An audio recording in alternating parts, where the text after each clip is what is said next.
大家好，我是陈老师。我们很久没有讲这个前世今生的小故事了，那我们今天呢，就来跟各位提一下一个叫做浪人的一个小故事。那是一个阴雨绵绵的午后啊，那有一个即将要结婚的男性朋友啊，那他跑来这边跟老师咨询一下。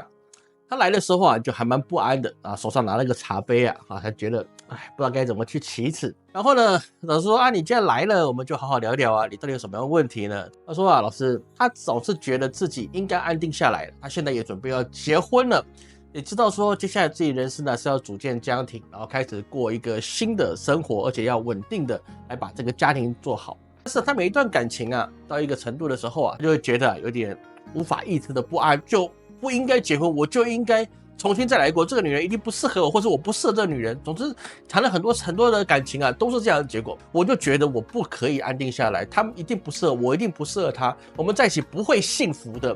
感到一种没法抑制的一个不安啊，好像很多东西在旁边一直跟他讲，你不行，你不行，你不可以。那老师就知道是说这个状况其实你不只是结婚而已吧。其实你在你的生活中很多都有这样子，比如说工作啊，或者是你在住的一个人住的地方啊，或是人际关系之间啊，你这个人是比较难在一个环境里面待太久。他说对，老师你讲的是对的，我就觉得是说这个人啊，在一个地方待久就觉得我不行待那么久，我觉得我应该换一个环境。所以说我的工作啊，最长的也就做了大概2年，那其他时间呢，半年1年我就觉得我待不住了，我就要离开。那住的地方也是一样，我就觉得这个地方啊，比如说我现在租的房子啊，住一个地方我住久了我就觉得我要换个环境啊，那才会觉得让自己不会那么大压抑感，我才不会觉得那种呼吸不过来的感觉。我说你是没有钱买房吧？他说没有，他说他已经赚了够钱可以付首付了，头期款没有问题的。他就是觉得是说我不能够在一个地方待太久，我觉得环境要常换我们才会有新的一些刺激我才能够成长。接下来老师跟你讲个故事既然是故事呢，你就姑且听之嘛。你可能觉得很荒谬，你可能觉得难以去理解，但是它就是一个故事，你就听看看。这个故事是发生在日本，他在战国时代的时候有一个名叫佐藤花太郎这是化名不是就这个名字佐藤花太郎这个年轻武士效忠某一个小领主小藩主家。那时候的花太郎从小到大真的是非常顺遂他从小就被当成武士来做培养，所以他的武功非常的高深面容也长得很好，责任也有责任心，所以他的领主很器重他。虽然他们的地方很小，但是呢，他们一直很努力经营他们的领地范围之内。而呢，他以上这个人生胜利组武士的身份地位已经是比较高了。而他还有他的一个未婚妻，从小定下的娃娃亲，那青梅竹马，彼此也是喜欢，所以他觉得是说我的生活就可以安稳，而且对未来充满希望的，哪怕在乱世之中，我只要好好的干，我的领主就可以伴我们一起奔向幸福美好的未来。但是时代的洪流就容易无情的碾压这些小人物的命运。这随着战国时代你各方的势力消长扩张他的自己的主家在一次的战役中就遭遇到了惨败，然后那主君自然你是败军之首，你已经被枭首还要切一下，对不对？那领地也被人家夺走了。一夜之间花太郎从受人尊敬的武士沦为什么？沦为无主的浪人，失去他所有的一切，包含他的地位，包含他的财产，甚至连他的未婚妻都被迫嫁给新领主麾下的新武士，来保全他们未婚妻自己家族的稳定。因为西瓜靠大边有时候是没有办法的事情，哪怕他们两个是两情相悦，两小无猜，但是呢，在那个时代里面，你有自己的婚姻，其实只有小人物可以你越是尊贵的人你越是必须维护家族的利益。所以说，不要说你有钱有地位就很好，有钱有地位不是你什么事都可以去做的。所以说那个时候的花太郎心中就充满了亡国之恨，夺妻之仇。但是时代就是这个样子，不是说你觉得很愤恨，我的老婆被人家夺走了，我的老板被人家干掉了，然后呢，我就要怎么样，我就要去报仇雪恨。没办法的，乱世就是这个样子，他没有办法反抗这个大时代的变迁，而他也不愿意跪下来去服侍新的领主，因为忠义不符合，我就是要一生一世追寻的我的领主，我怎么可以他输了，然后我就效忠你呢？他不能够接受这件事情，所以他就选择了我当浪人吧，浪人就是流浪的武士。然后之后花太郎就开始漫无目的的漂泊，当个浪人。但是人总要吃饭，对不对？人是铁，饭是钢，没饭吃那是会没命的。所以说为了生存他做过保镖，做过帮赌场讨债，参加过一些见不得光的一些任务啊，帮人家夺取别人生命的任务。所以每当夜幕降临的时候啊，他沾满鲜血的双手就让他觉得会有不安感，而且睡觉眼睛闭起来，好像就有人来跟他去讨命啊等等的，噩梦连连啊。就他们当地寺庙一些僧侣啊，在送晚课的时候，那个平和稳定的梵音，能够让他可以暂时安心下来，好像这些经文的声音啊，可以洗净他的灵魂，还有是说什么帮他忏悔他所犯下的罪孽。结果有一天啊，这个命运给花太郎还是有一个转机，人到绝境还是柳暗花明的。他在山中去闲晃的时候啊，因为浪人嘛，你不能在城市里面会被抓走。你在山中闲晃的时候啊，他看到有一个商人的马车被抢劫了。那这个事情啊，跟花太郎没有什么太大的关系，因为毕竟乱世中什么都有，你特别去干预别人，那惹祸上身很难讲。但是呢，他看到马车中有一个惊恐的双眼啊，就一个少女，她非常的害怕，在发抖。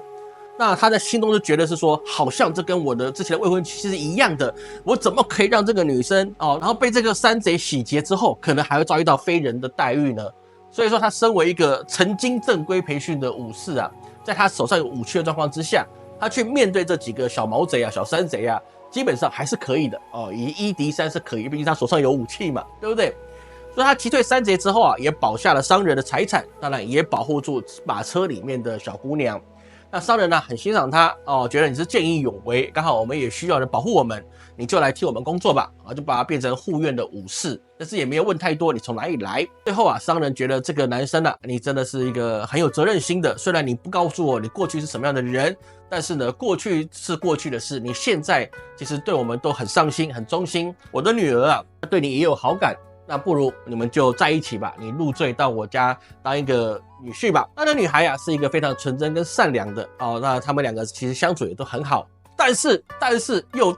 好景不长，当这个妻子她怀孕的消息带来没有几个月之后，花太郎他是浪人的身份被其他人所揭发出来了。谁揭发的呢？其实就是当时被他击退的几个山贼，去看看到底谁坏他们好事。都问西问之下，才发现花太郎原来就是被灭国的流浪武士，而对方的领主正在追捕这些被打散的武士要把他们全部斩草除根，避免他们报仇。那奉行知道了，你既然有这个事情，我当然赶快把你抓起来，去跟新的领主、新的主君去邀功嘛。也发现之后，他只能连夜的逃亡。那藏人给他一点钱之后，他就去流亡天下了。但是妻子一直很担心她的丈夫，因为他们两个其实感情还不错。每天活在恐惧之中之后那他们在生产的时候就难产了就没有生出来。那花太郎当然也没办法见到他妻子最后一面，孩子当然难产嘛，跟着妻子一起上天堂了。在那个时候，花太郎真的是彻底崩溃了。他觉得我实在没有这个力气再来一次，我觉得人生真是没有希望的，我失去了对抗命运的最后的勇气了。我觉得这个真的是天下之间哪有这么不公平的事情最后呢，他又继续流浪，他造了一个寺庙，他真的是已经身心俱疲了，他就选择了剃度出家。而那个寺庙里面其实也只有一个老和尚，老和尚看他也真的是很可怜。也就心怀慈悲帮他剃度了。自此呢，一老一少就在那个寺庙里面开始暮鼓晨钟好好的修行了。成为僧人的花太郎他过的是蛮清贫而且平静的生活，因为那个寺庙是小，只有2个僧人，所以说他们的香油钱也不多。那有时候这个花太郎他也必须在农忙的时候去农田里面来帮一些这些百姓，所以说他白天就去帮助这些农民来去帮忙做一些农活，那晚上他就虔诚的诵经念佛。试图用佛法来洗净过往的罪孽，以及为他离开的亲儿来讨一点功德。但是了，命运的残酷真的是超乎他的想象。有一天他在村子里面开始忙着去准备要去秋收冬藏了，对不对？那村民就冲过来跟他讲师傅，哎呀，有人好像在抢劫寺庙我们赶快组织一下，该拿家伙拿家伙我们赶快跟着我们的村长赶快去帮助我们老师傅。但是呢，这个花太郎也就是现在的小和尚哪有办法去等他？那个是他的家开玩笑，师傅是他的恩人，跟他的父亲没有什么两样而且那个寺庙是他唯一的归宿，今天被洗劫了，他怎么能够去等呢？所以说他拿了棍子就往寺庙冲过去，村民在后面一直呼唤，他也是充耳不闻。他跑回去之后他只看到趴在地上血流满地的师傅，以及还在搜刮财物的几个浪人。和尚啊，也就是花太郎啊，像疯了一样冲过去，要替老和尚去报仇。但是今非昔比了，这次来洗劫的并不是像山贼那种小毛贼，而是跟他一样都是流浪的武士，本身就有武功在身上。所以和尚没两下子，双拳难敌四手，猛虎难敌众猴拳，他就被打倒了，身上也受了很大的重伤。而这些洗劫浪人啊，在村民赶来之前啊，他就已经逃离现场了。最后啊，那个老和尚当然就已经急了，就往生了。而这个花太郎啊，小和尚就被村民所急救，他就挽回了一条命。这个花太郎醒来的时候啊，他突然感觉到一件事情，其实这都不是别人的错。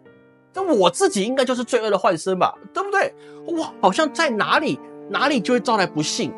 我的以前的主君是这样，对不对？我的未婚妻也是这样，然后呢，就后来我的妻子也是这样，我的丈人也是这样，我的孩子也是这样。到今天我都出家了，命运还是不放过我，他连我的师父也要夺走。我是不是才是罪恶的化身？这个世界上是不是我就不应该存在？结果在他的伤好之后啊，他就立下了一个自己的制约，就是我在一个地方不要待满100天，那这样厄运就来不及追上我的脚步，跟我在一起的人也不会受伤。从此开始，他就成为了一个行脚僧，云游的僧人，而且终其一生，他都不愿意在一个地方待得太久。有人要他说师父来我们这边驻点啊，以后你可以稍微接替这个老和尚变成住持，他也拒绝了。他这一辈子就曾是一个云游的行脚僧，而到最后，他也在深山老林里面独自的圆寂，把自己交还给了老天。故事结束之后啊，老师这个贵客啊，他就眼泪一直不断的往下去流啊，好像是说他受到天大的委屈，但是实际上啊，他脸上并没有难过的脸色，而且他自己说，我不知道我为什么会一直流眼泪，我没有要流眼泪，可是我不知道为什么眼泪就一直流出来，好像这个眼泪不是他要流的。所以是说啊，老师只能跟他讲啊，这个小故事就是这样，前世种种如前世子，今世种种如今世生。所以我就问他，你觉得如果这个花太郎这个和尚他真的转生了，又刚好就是你，他应该继续过得自责的生活，还是他应该重新开始？当然客人直接反应说，不关我屁事啊，我又不是我干的，这我根本就完全不知道这件事情啊。讲是可以这样讲啊，但是后来他也去停了一下，眼泪擦一擦，也问老师，他说老师，如果假设吧，我就是那个武士的转世，我就是花太郎，难道我的命运就这样吗？难道我的不安就一直围困在我心里吗？说人生之间跟自己的恐惧对话，跟自己的任何一切产生对话。人最难的不是去说服别人，而最难的是你怎么样跟自己交流，懂得跟自己开会，懂得跟自己交谈。其实很多事情我们都可以迎刃而解。当然他后来离开之后，他还是顺利的订婚。我老师在这边也祝他这个幸福。只是我们在播出之前我发一个信件给他问他同不同意讲这个故事当然他也是同意的这个